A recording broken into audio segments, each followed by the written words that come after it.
Good Monday morning to everyone as I load up replay for iRacing. What happened? Well, basically, this is how it works.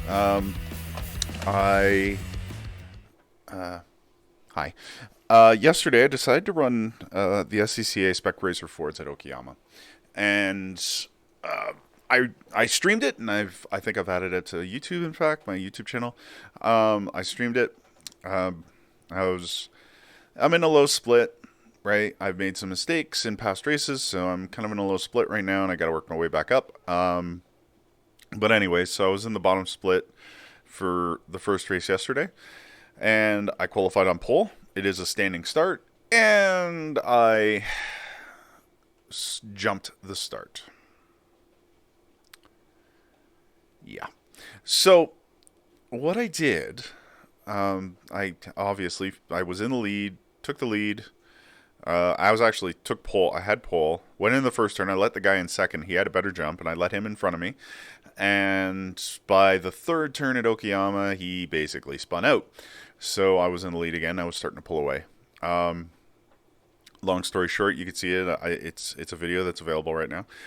Basically, what happened was I went in for my pit stop, took the 8-second penalty or whatever it was, and came back out. And that put me in 9th place. And there's 14 laps in the race, so I'm now like 30 seconds behind the leader, who was decent. And basically just worked my way back up and got a third, which was decent.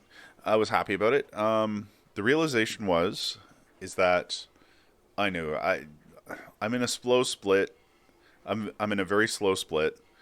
I have a really good setup with this car right now, at least for this track. And I probably should have been in a higher split, but that's where they put me. So I was, probably about a second faster than everybody on that race, per lap.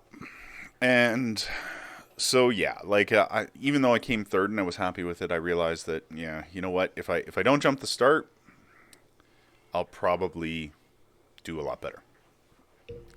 Skip ahead to, I'm just going to... Pit lane speed limit is 60 kilometers per hour. Pit exit looks clear. 2 minutes to go. 2 minutes. Anyways, so yeah, it's one of those things where, it was like, I know I could do better. I know I can get this done. I think if I try it again and I'm put in the same kind of situation, I think just be smart. Don't jump the start. And I've jumped the start a few times now on standing start races for whatever. I see the reds, like it's dark. I get ready. I see the red light come up and then I just hit the gas, which is stupid. I know, but so anyways, we'll just so basically later yesterday night, last night, I basically jumped in again. I wasn't going to stream. I just wanted to race. It was getting late at night. I was like getting ready for bed too. I just figured, crap, I'll race and then I'll go to bed. And wouldn't you know who won the pony? Thank you, Jim Cornette. It put me back in the lowest split again. There was only 2 splits this time. The first race was 3 splits. It put me in the lowest split. And after I qualified on pole again. So now what we're going to do, because I want to save this to YouTube, because this race was fairly decent for me.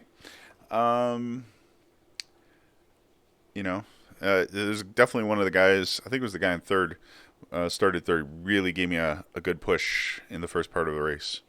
And there was some good racing there. At least he was keeping up with me, and he was really making me worry.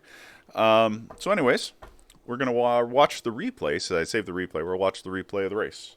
Not actually racing in this race, but we're going to go into it. Let's take a look.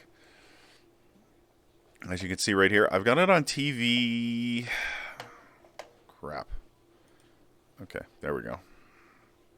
I forget all the commands, especially for, running the thing. But anyways, we're going to get set up, and we'll just watch this race together. There we go! I really do like that I'm going to turn it down just a little bit because I don't want it to I really do like that Royal Canadian paint job. Royal Canadian Navy paint job here. I do like it. Anyways, so yeah, we get into the first of this third turn now. Kind of got a little bit of a lead. Actually, it was number 8, I guess it was best. And it sounds like there was already a little bit of contact back there. So yeah. Alright, the hairpin. Took it a little wide. Oh, somebody spun out in the back there. This is the long back straight. Car 8 is right behind me. He's going to draft in behind me. So what I'm going to do is I'm going to take... I see him kind of... He's getting the draft. So I'm going to take the inside line because it's coming down to the right-hander. That right-hander hairpin here. Going to brake hard. Down to second. Some chatter in the back.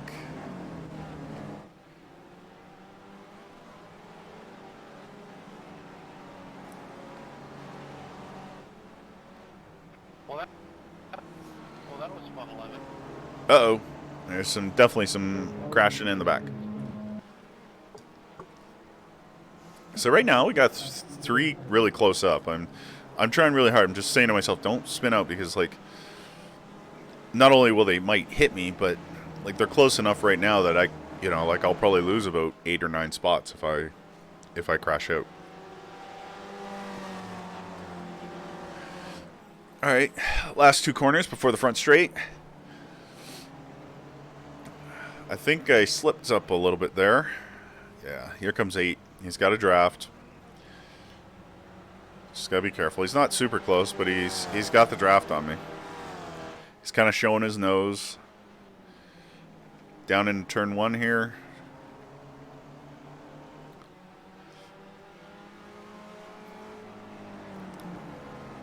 Long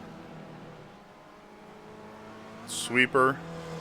And you got that little run up. Even though there's like a left-right combo here, that section there, 4 and 5. That's definitely just a basically long straight. Then you kind of got the tight left-hander that goes all the way up into the back straight. He's number 8 there. He's definitely got close enough for a draft. So I'm going to move to the inside, as I want him to take the outside because the next turn is a hairpin left-hander, or sorry, right-hander, hairpin right-hander, and I want the inside line. So he's kind of right on my back quarter panel. I'm braking a little bit late, trying to force him on the outside, and then really slow it down because I don't want him to do a switchback on me and get me on the inside.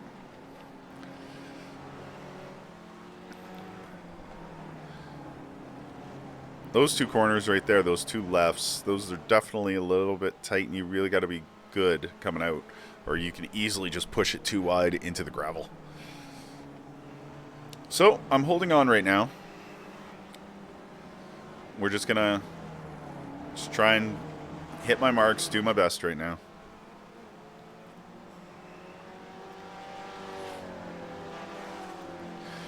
Last 2 corners before the main straight again. We're coming up to lap 3. Start of lap 3. I've gained a little bit of ground.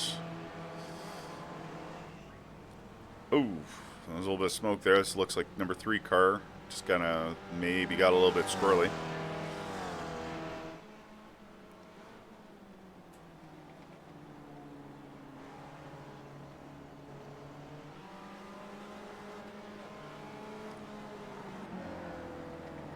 This corner here is the hardest. It's a long left-hand sweeper. If you take too much speed into it, you will spin out. If you take too much speed out of it, you'll push right out to the outside and onto the grass. It's definitely a difficult corner that you gotta. If you get it perfectly right, it feels great because you find the exact point in the middle of the turn where to hit the accelerator, and then you just flat down on the accelerator, and the car just drifts perfectly out. So yeah, we're on the back stretch again. 8 is kind of doing stuff. I think he's trying to spook me. He's starting to fall behind a little bit. This time, though, I'm not taking the inside to save the corner. I know I've got enough distance right now, so I kind of take the corner a little more properly, let it slide out, come into these 2 left-handers at Okayama, the downhill 1, and then downhill 2. You definitely you don't have to brake for it, but I do. I find it settles the car a little bit. Just as I'm about to turn in, I hit the brake and then turn in the car. You see 3 kind of locked up the brakes there. This is a really slow second gear corner. Again, another slow second gear corner. Kind of like 2 hairpins almost. And we're coming up. Here's the last 2 corners. This is flat out, this corner here. And then brake a little bit, brake down to third. Get it in tight, and you're back on the front straight. I think we're on lap 5 now of 14. So, starting to definitely pull away.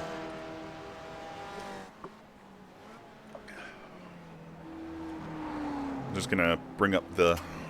Oops. There we go. Oh, we're on lap 4. I thought it was lap 5. Anyways. Yeah, so we're just going to keep going on a little bit here. I'm kind of definitely pulling away from the 8 car, but he's still close enough. If I slip up a little bit, I'm like saying to myself, listen, if I slip up, he's taking the lead. So I got to be careful, hit my marks, don't go too fast. Going fast in this car, taking too much speed into a corner in this car is almost guaranteed that the car will spin around completely, just 180. That's the trick here. You got to be smart and slow in and then accelerate straight out. It's a great training car for that. Got the hairpin after the long back straight. And you got those 2 downhill corners. You push too hard, you'll slide out to the grass or the gravel there. Again here.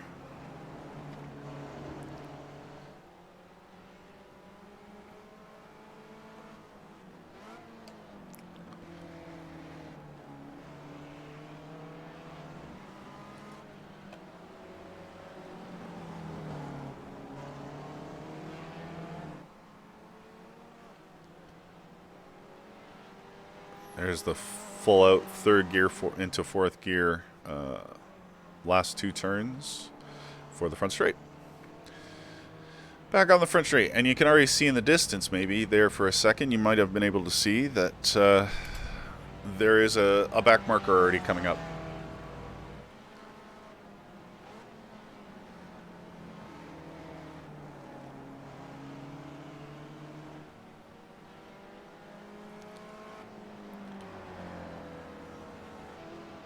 And, oh, look, an ad for buying followers. So yeah, like, all right, we're starting to pull away here. 8 is definitely starting to fall behind. But he's still close enough. Like, he's not, it's not like there's a big gap right here. He's still very much close enough. We're on lap 5 of 14.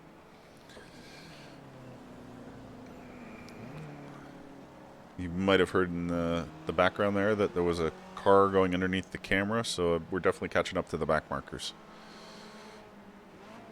A couple of guys have crashed out, or at least crashed, and now they've got a lot of damage. I'm really surprised I was on the grass there a little bit. I'm really surprised I didn't get an off track. I don't think I did anyways. No, I didn't. I didn't get an off track there. It was close. I was kind of thinking to myself at the time, like, hey, oof, this could be an off track.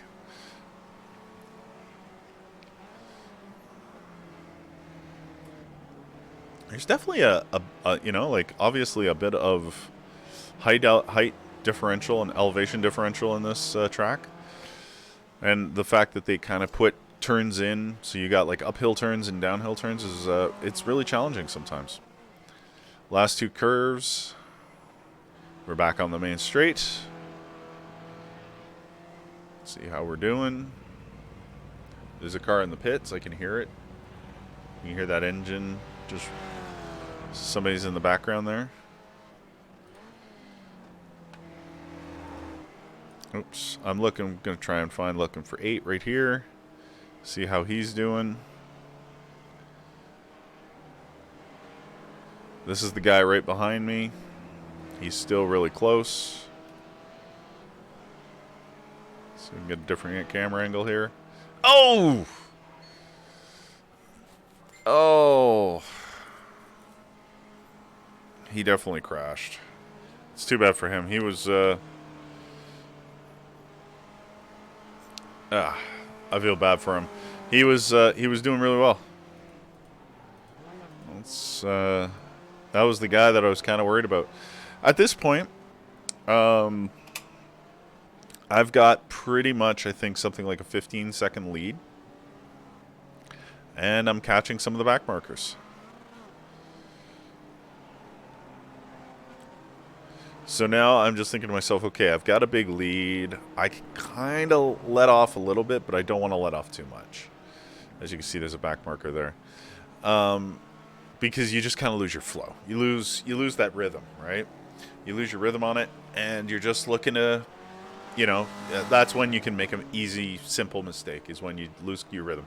If you've got a nice rhythm, but you're going fast, sometimes it's one of those things, that's the balance trade-off. Do you keep going fast and risk overdriving the car, or do you really let off the gas, no pun intended, and try and underdrive the car? Because then you can also make mistakes that way. You gotta, once you get in that rhythm, the rhythm's important, I think. Maybe not to everybody. Number 9's being really nice. He's letting me by. So I do thank him in a second once I get through this turn. Doug. Thanks, Doug, right there. His name was Douglas. He kind of just let me by, so I was thankful for that.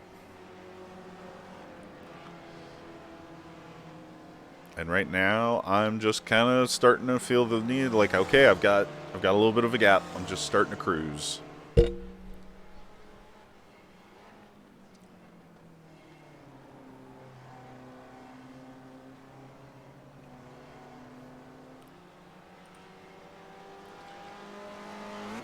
So we're on lap 7. When we get to the start finish, we'll be halfway home.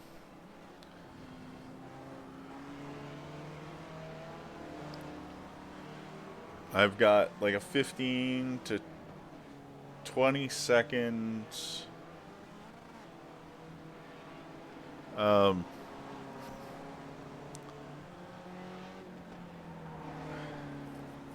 kind of weird.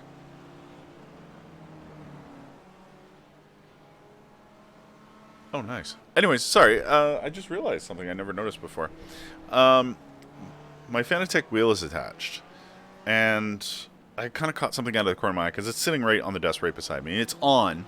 That way I don't get the configure controls thing on the top of the screen there where it says replay. Because if the wheel's not on, it'll say configure controls because it doesn't see the, even though it's a replay, it doesn't see the steering wheel. So I turned it on. And I just realized that on the steering wheel, I have Christmas tree lights that match your rev counter. So like there's a band of 1, 2, 3, 4, 5, 6, 7, looks like nine LEDs on the top of my steering wheel that light up as I'm racing or whatever, or driving. Like as you get up to the rev limiter, obviously these lights light up. And even though it's replay, the lights are lighting up right now, which is cool. The digital dash isn't working, so it's not showing me what gear I'm in, but the rev lights on the steering wheel in a replay are actually matching what I'm doing on the track right now. So I caught it out of the corner. I was kind of sitting back, and I caught it out of the corner of my eye because it's like right here. That I was like, oh, why are the lights lighting up? And I realized, oh, they're matching what I'm doing on the track because I'm about to shift. There we go.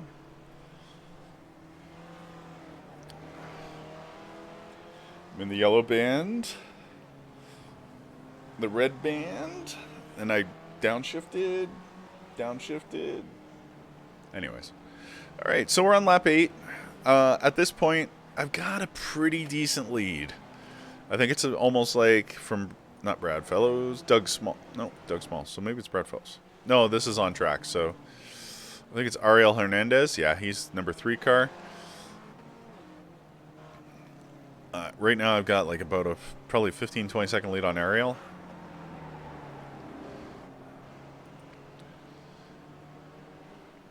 Most exciting, is it me? No, it's these guys.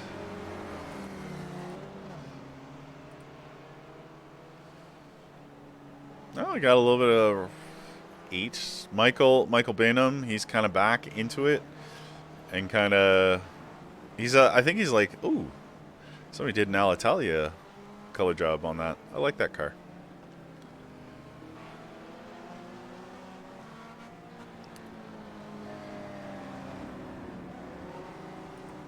So yeah, right now I'm just kind of got like a 20, maybe 15, 20 second lead, and I'm literally just cruising. So let's take a look around, see what else is going on. Eddie, He is a back marker. He's got a little bit of damage there. Oh, it's a Deadpool themed car. Definitely got a bit of damage. Here comes Thomas Eggleston. He's got a little bit of damage as well. That right front there. Looks like the rear's okay.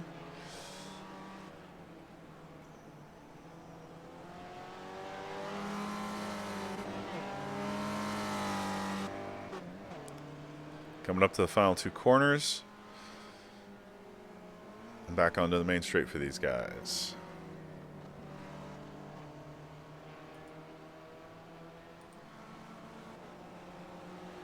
So car 8, the guy who was in second at the time, he's back in. Well, that looks like you've seen some better days. Yeah. Thomas is commenting to, where is it? Thomas. Oh, Thomas! Spun out. I think, and funny enough, I think this is a spot where Thomas is going to comment that he says he probably could be fast if he didn't keep spinning out. And then I actually got on and kind of chatted with him while we were racing. I was like, well, why? Like, what's going on? Like, are you spinning out before, as you go into the turn, are you spinning out mid-turn? He's like, kind of when I let off the brakes. And I'm like, oh, okay, well. I kind of threw out the idea that maybe his brake bias was too far back. Because if your brake bias is too far back, it means your rears are going to lock up first, and you're going to spin out. If your brake bias is too far forward, then your fronts lock up and you go in a straight line when you're braking for a turn instead of being able to turn and brake and turn at the same time. And it's a balancing act. I think it's different probably for everybody with the gear they have and everything like that, what the dial is. I find that most times I download a setup that's really good on a racetrack. I find that the brake bias is way too far back. Like, I really got to crank it forward to get more. And that's probably just the way I drive. I probably am too hard on the brakes when I first go into a corner.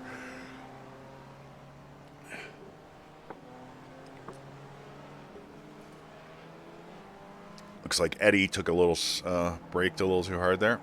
Oh man, he's trying hard. I think this might be the moment where he's like, I could be really fast if I wasn't always spinning out.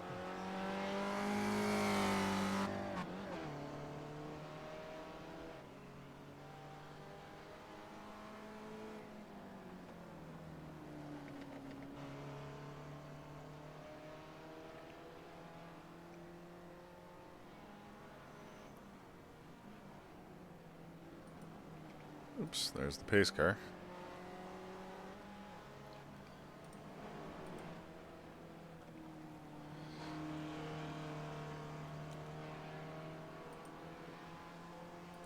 There's Ariel. Oh, Ariel spins it.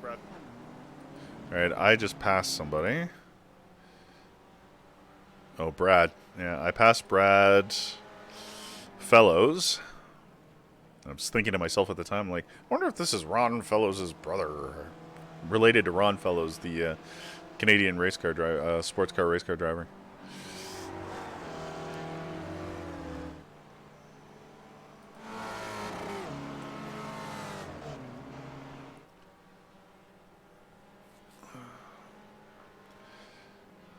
So I passed a couple back markers. I think I've got like a 20-second lead now because the guy in second, was it Ariel? Ariel Hernandez has kind of half spun out through a corner. So we're getting there. And we're almost done. We're on lap 11 of 14. So right now I'm just kind of cruising, just taking my time. I'm actually starting to slow down in the sense of, like, I'm not pushing as hard. I'm kind of braking a lot more for the corners and going really slow into some of the corners. Like, these cars, especially with the setup I have, these cars are really, if you take too much speed in, regardless if you're braking or not, they want to swap ends, right? It just wants to spin out. So you put you go in too fast, you got to turn more to try and get the car to turn more, and that's where it just spins right out. So you want to be slow in to the corner and then accelerate as soon Thomas here on my back door again. And spin out again. If I could quit spinning out, I think I could be competitive in these things. And this is where I kind of started having a conversation with him. And there's not much on that. Focus on leader. I'm kind of just playing around with stuff now. I mean, if you've watched the replay this long, thank you. I don't think I'm giving too much away here. That it gets kind of boring for me the next few laps. So what we're going to do is we're going to kind of skip forward here. You can do that right at the bottom. We'll skip to the start of the final lap. We're at lap 13 right now. We'll go to lap 14. This is the white flag lap. That guy in the background is a back marker. What happens is I think I brake too hard, and then when I try to save it, I can't, so it just spins. We're kind of still talking. Sounds like you need to throw your brake bias up forward a little more. That's, yeah, I was throwing out the idea. Passing car 1 here, he let me by. I'll play with it.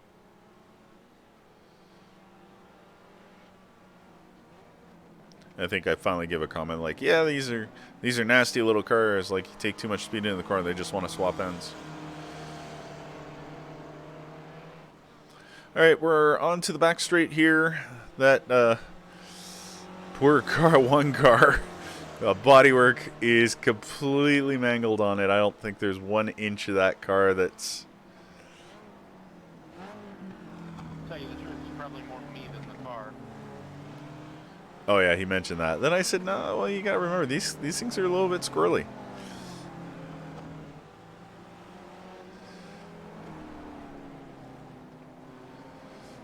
Well, these cars are finicky. You take a corner a little too fast, and they just want to swap in.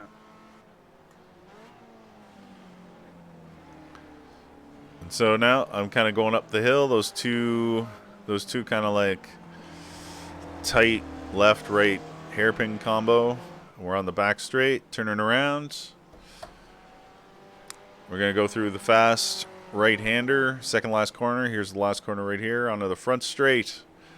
And, yeah, like low split. And basically right then and there, I win the race. So yeah, it was, like I said, I'm in a really low split. I think technically I should be a little bit better, but I've had some bad races the past few weeks, and it's pushed me down on my I rating. So, unfortunately, not unfortunately, it feels nice to win regardless. I'm on the track, even if it's a slow split. I'm on the track, and more importantly, I raced clean. I have a definite 0 safety rating here, or 0 incident point rating. Zero incident points. So my safety rating is going to go up. Hopefully my I rating goes up as well. And I'm just getting off the track here, and I'm going to get off the track. That 1 car is so beat up. All right, so let's we'll get out of this real quick, and we'll go take a look at the results. I just kind of go through it here.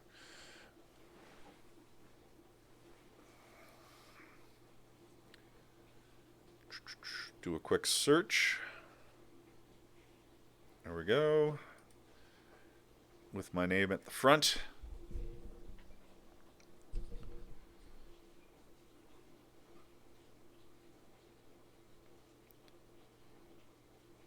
Come on. Oh, wait, no, that's not results. Go back. Clicked on the wrong thing. I clicked on my name instead of my results. Alright, so anyways, let's take a look here. We were the slowest split. There were 2 splits. I was in the slowest one of the 2. Strength of field 879. Definitely kind of my strength of field is under where I'm at. But here we go. Started first, finished first. Led all 14 laps. Average lap time 150.733. My fastest lap time was a 149.268. Definitely fastest lap of the race. Now, if you compare that to the guys in split 1, I bet you they're like their fastest guy was like 146. Take a quick look. 147. So I'm definitely 2 seconds a lap slower. Oh wait, I want to go back to that for a second. 2 seconds a lap slower than the top guy there. But, like, some of these fastest lap times, right? Some of these guys, 152, 151, 153. See, that's what I meant. Like, I probably could have been up there a little bit. But these guys, like, I was race-wise in this race, I'm competitive. And I probably could have been maybe 5th or 6th in this race. Actually, we can do a good comparison here. My average lap time was 150. 150.733. I wish they had like a total fastest lap time. Or like total time for the race. I don't think they have that here. So let's do this. Okay, so 150.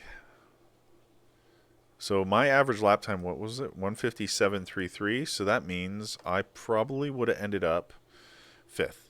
I would have been faster than this guy. Although he had a faster lap than me, fastest lap than me. But I would have been faster than this guy, probably on the average. So it means he probably had a crash out. But I would have been 5th fastest in the top split, probably. Somewhere in there. Now, obviously, you get into the race and you got guys racing around you. You're more likely to make a mistake than pulling out in front and not really having a massive challenge from anybody. Where, you know, this last race, the race I just showed you, I was in front. All I knew I just had to be, and after the guy in second place, who was close behind me, crashed out, I was just like, okay, I've got 20-second lead. Even if I spin out a little bit, maybe have a little bit of a spin out or something like that, I could still get away and still be in first. He would have caught up, but I probably would have still been in first.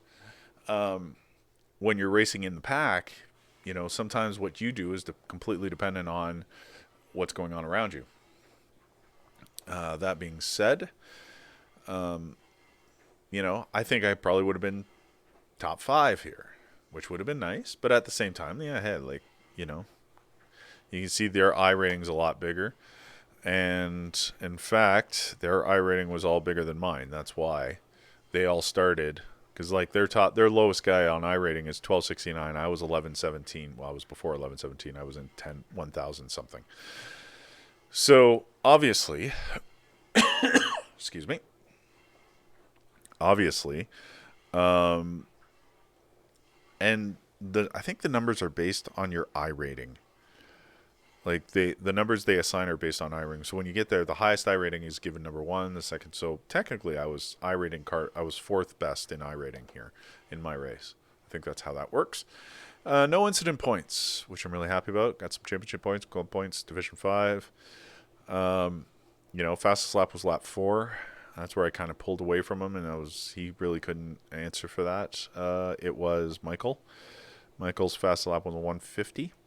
Actually, Ariel had a quick 149 lap, so it was lap 12. That's kind of right near the end. I think that's why he kind of caught up near the end. You didn't see it, but he was definitely about 17, 18 seconds at the end. He was behind me, so I knew he was catching up, but then again, I knew I was just slowing down. So Eddie Forstetter, the third, was the guy who had all the damage from Pennsylvania. And he only had 4 incident points, though, so he must have had like a really good crash where it like maybe he was hitting the wall with the back end, then it hit the front end, the back end again, kind of thing, like spinning around while hitting the wall, because he had a lot of damage. Thomas Eggleston, wow, 11 incident points, not the worst, but 11 incident points. Yeah, that was all from his few. Like doesn't look like he crashed into too many guys, but he spun out a lot. Yeah, so anyways, that's pretty much it. I was really happy, and so let's kind of quickly take a look at this. Oh, crap, I didn't have to reload it. Anyways, so I went up 80 I rating points, so up to 1117, and I gained 0.03 or 0, was it 303 or 08, 0.08 safety rating. So that helps. My stats now. I've only been doing this a little over 6 months. So 43 starts, 2 wins. I have 13 top 5s now, which ain't too bad. I have 5 poles. My average start is 10th. My average finish is 10th. I've got some good results in there, but I also have some horrible decisions to race in series I'm probably not comfortable with yet. And then, like the IMSA Sports Car Championship at Circuit Gilles Villeneuve was a pretty embarrassing moment for me. I started 14th, ended 21st after I parked it because I was just starting to really knock up some incident points, and I was just like, I gotta stop. So I didn't want to lose my safety rating too much, so I'd rather just park it. The last 3 series, the iRacing Spec Ford Challenge. I'm in Division 5, 3 weeks I've raced. I have 6 starts. I have 5 top 5s. My average start is 4th. My average finish is 4th. And I have 2 wins in it, which you can't see, but I have 2 wins in this series. Anyways, I'm ready for promotion in both the concrete oval and the concrete road. Asphalt oval and asphalt road, as long as I can keep my safety ratings up till the end of the year. That's about it. Anyways, I'm probably going to call it for now because I just wanted to get this video into YouTube. That way it's saved and I have it. But anyways, I want to thank you very much for joining me on this little runabout. Thank you for offering me some options on buying fans for my commenter there. And anyways, thanks very much. We'll talk to you soon.